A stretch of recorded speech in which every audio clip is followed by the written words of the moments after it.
রবীন্দ্রনাথের জীবনে বহু বিশিষ্ট কবি, সাহিত্যিক, রাজনৈতিক নেতার সঙ্গে বিভিন্ন পর্বে ঘটেছে দ্বন্দ্ব ও সন্ধির এক বিচিত্র উপাখ্যান, যেখানে রবীন্দ্রনাথ উত্তাপে তপ্ত না হয়ে সহনশীলতার সঙ্গে নিজের মতে ও চিন্তায় দৃঢ় প্রত্যয়ী। কোথাও বা কৈশোরের চাপল্যে ও ছেলে মানুষই লেখার জন্য পরবর্তীকালে কুণ্ঠিত ও অকপট। আজকে আমার আলোচ্য বিষয় হল রবীন্দ্রনাথ ও মাইকেল মধুসূদন। সঙ্গে থাকুন, শুনতে থাকুন।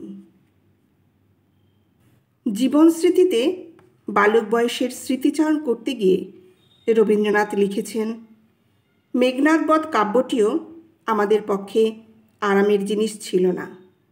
যে জিনিসটা পাতে পড়িলে উপাদেয়, সেইটাই মাথায় পড়িলে গুরুতর হইয়া উঠিতে পারে। মেঘনাদ বধের প্রত্যেক অক্ষরটি আমাদের কাছে অমিত্র ছিল।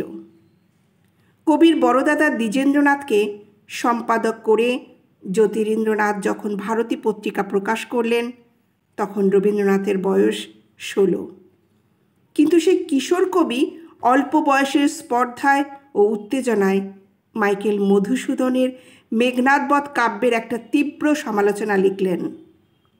কাঁচা আমের রসটা যেমন অম্লরস, এতেও তেমনি প্রচুর অম্লরস ছিল।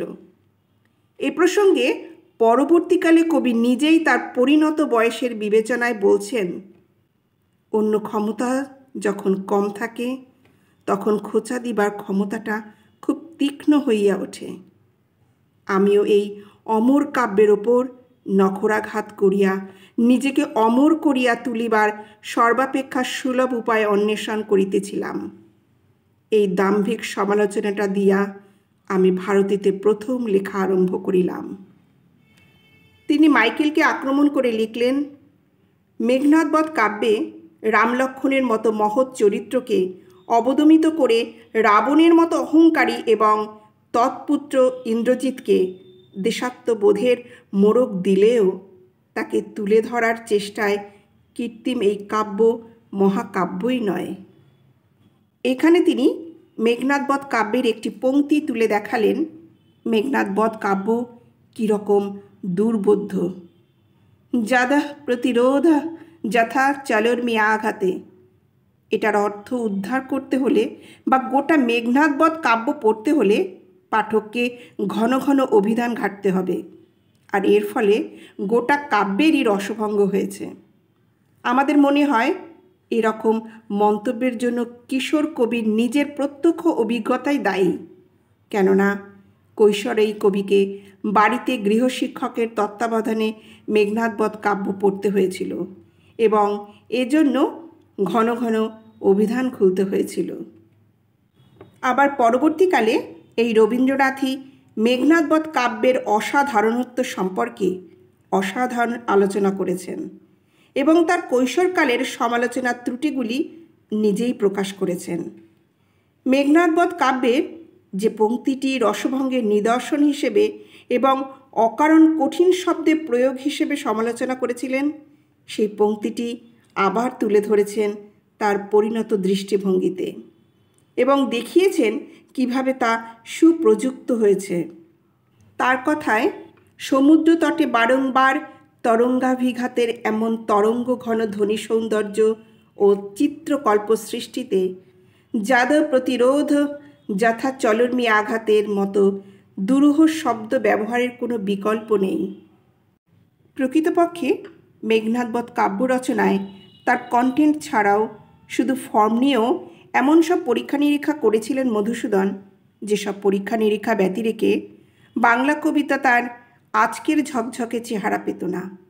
যখন মনে করা হতো মিত্রাক্ষরই বাংলা কবিতার অনিবার্য পরিণতি, তখন অমিত্রাক্ষরে কবিতা রচনার সিদ্ধান্ত ও পারঙ্গমতা তো কেবল দ্রোহের প্রকাশ নয়, বরং পাহাড় কেটে কেটে এক অভিযাত্রীর সেই পথ নির্মাণ যা বাংলা কবিতাকে রবীন্দ্রনাথ ও তার পরবর্তীকালের কবিদের হাত ধরে পৌঁছে দেবে নতুন নতুন পথ উদ্ভাবনায় নব নব সৃষ্টির উত্তুঙ্গ শিখরে।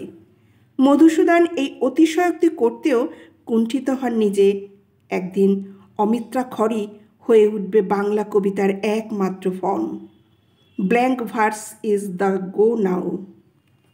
রবীন্দ্রনাথের কাব্যচর্চার সূত্রপাতের বহু পূর্বেই মধুসূদনের মনে হয়েছিল কবিতার শরীরে ছন্দ মেলানোর জন্য অঙ্ক কোষে বর্ণ সংস্থাপনের চেয়ে অনেক বেশি গুরুত্বপূর্ণ প্রতিটি পংক্তির শেষে মিল ও জ্যোতিচিহ্নের শৃঙ্খল ভেঙে ফেলা। মধুসূদন তার অমিত্রাক্ষর নির্মাণে বাংলা কবিতাকে যে মহিমাময় মুক্তি দিয়েছিলেন সে কথা অবশ্য রবীন্দ্রনাথ পরে স্বীকার করেছেন। আর আমাদের ভাবতে হবে মধুসূদনের বজ্র নির্ঘোষে পয়ারের বেরি ভেঙে প্রবহমান অমিত্রাক্ষরের আবির্ভাব না ঘটলে আমরা কি পেতাম রবীন্দ্রনাথের বলাকার ডানা মেলার ছন্দ, অথবা জীবনানন্দের কবিতায় বেড়া ভাঙা লাইনে ধান শিরির নদীর ছলছল বা ফসল ফলা মাঠে শিশির সম্পাতের শব্দ? এ কথা মানতেই হবে যে বাংলা ছন্দের নবজন্মের সূচনা হয়েছিল মাইকেলের হাত ধরেই। রবীন্দ্রনাথ তার পরিণত বয়সে লেখা জীবন স্মৃতিতে বলছেন, সকল সৃষ্টিতেই যেমন দুই শক্তির লীলা কাব্য সৃষ্টির মধ্যেও তেমনি, যেখানে অসামঞ্জস্য অতিরিক্ত অধিক অথবা সামঞ্জস্য যেখানে সম্পূর্ণ সেখানে কাব্য লেখা বোধহয় চলে না। যেখানে অসামঞ্জস্যের বেদনায় প্রবলভাবে সামঞ্জস্যকে পাইতে ও প্রকাশ করিতে চাহিতেছে সেইখানেই কবিতা বাঁশির অবরোধের ভেতর হইতে নিঃশ্বাসের মতো রাগিণীতে উচ্ছ্বসিত হইয়া ওঠে। আবার বাংলা কাব্যে পুরাণের বিনির্মাণও যে সম্ভব সে কথা মধুসূদনের আগে আর কোনো বাঙালি কবি তো ভাবতেই পারেননি। আর এইটাই যে মেঘনাদবধ কাব্যের চালিকা শক্তি সে কথা রবীন্দ্রনাথ অবশ্য পরে বুঝেছিলেন এবং তার প্রয়োগও করেছিলেন তার চিত্রাঙ্গদা কাব্যনাট্যে। আর তখন রবীন্দ্রনাথকেও সহ্য করতে হয়েছিল অনেক বিরূপ সমালোচনা। আবার রবীন্দ্রনাথ তার সাহিত্যরূপ প্রবন্ধে লিখছেন, আধুনিক বাংলা কাব্য সাহিত্য শুরু হয়েছে মধুসূদন দত্ত থেকে। তিনিই প্রথমে ভাঙনের এবং সেই ভাঙনের ভূমিকার ওপরে গড়নের কাজে লেগেছিলেন খুব সাহসের সঙ্গে। ক্রমে ক্রমে নয়, ধীরে ধীরে নয়, পূর্বাকার ধারাকে সম্পূর্ণ এড়িয়ে তিনি এক মুহূর্তেই নতুন পন্থা নিয়েছিলেন। এ যেন এক ভূমিকম্পে একটা ডাঙা উঠে পড়ল জলের ভেতর থেকে। একথা সত্য, বাংলা সাহিত্যে মেঘনাদবধ কাব্য তার দোহার পেল না, সম্পূর্ণ একলা রয়ে গেল। তবে মেঘনাদবধ কাব্য তার দোহার পেল না কথাটা আংশিক সত্য হলেও পুরোপুরি সত্য নয়। কেননা আমরা দেখব হেমচন্দ্র বন্দ্যোপাধ্যায়ের বিদ্রোহসংহার কাব্য দুটি খণ্ড প্রকাশিত হয় মেঘনাদবধ কাব্যের অব্যবহৃত পরবর্তী পর্যায়ে। কাব্যটি পৌরাণিক কাহিনীর নতুন ব্যাখ্যা, অমিত্রাক্ষর ছন্দের ব্যবহার ইত্যাদি ব্যাপারে মাইকেল মধুসূদনের মেঘনাদবধ কাব্যের অনুসারী। রবীন্দ্রনাথ বিদ্রোহসংহারকে মেঘনাদবধ কাব্য অপেক্ষা শ্রেষ্ঠ কাব্য বলে মনে করতেন। আর রঙ্গলাল বন্দ্যোপাধ্যায় রচনা করলেন পদ্মিনী উপাখ্যান ও কাঞ্চী কাবেরী। দুটি কাব্যই বীর রসাত্মক। প্রথমটির কাহিনীর উৎস রাজস্থানের ইতিহাস ও দ্বিতীয়টির উৎস উৎকলে প্রচলিত পুরাগাথা। এছাড়া নবীনচন্দ্র সেন রচনা করেন পলাশীর যুদ্ধ, ঐতিহাসিক আখ্যানমূলক কাব্য, এবং রৈবতক, কুরুক্ষেত্র ও প্রভাস পৌরাণিক কাব্যত্রয়। এই তিনটি পৌরাণিক কাব্যে কৃষ্ণের জীবনের কথা তথা মহাভারতের নতুন ব্যাখ্যা আছে। তার কাব্যে মাইকেলের গঠন নৈপুণ্য ছিল না, কিন্তু আবেগের প্রচণ্ডতায় তিনি পাঠকদের মুগ্ধ করেছিলেন। নবীনচন্দ্রের পরেই বাংলা দীর্ঘ আখ্যান কাব্যের অবসান ঘটে। আর বিদ্যাসাগর স্মৃতি প্রবন্ধে রবীন্দ্রনাথ সাহিত্যে বিদ্যাসাগরের কৃতিত্ব আলোচনা করতে গিয়ে মধুসূদন প্রসঙ্গে বলেন, মাইকেল মধুসূদন ধ্বনিহিল্লোলের প্রতি লক্ষ্য রেখে বিস্তর নতুন সংস্কৃত শব্দ অভিধান থেকে সংকলন করেছিলেন।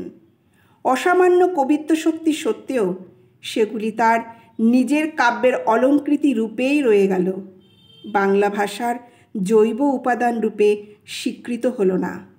কিন্তু বিদ্যাসাগরের দান বাংলা ভাষার প্রাণপদার্থের সঙ্গে চিরকালের মতো মিলে গেছে। কিছুই ব্যর্থ হয়নি। আমি টুম্পা, আজ এই পর্যন্ত। আবার ফিরে আসব অন্য কোনো নতুন টপিক নিয়ে। নমস্কার।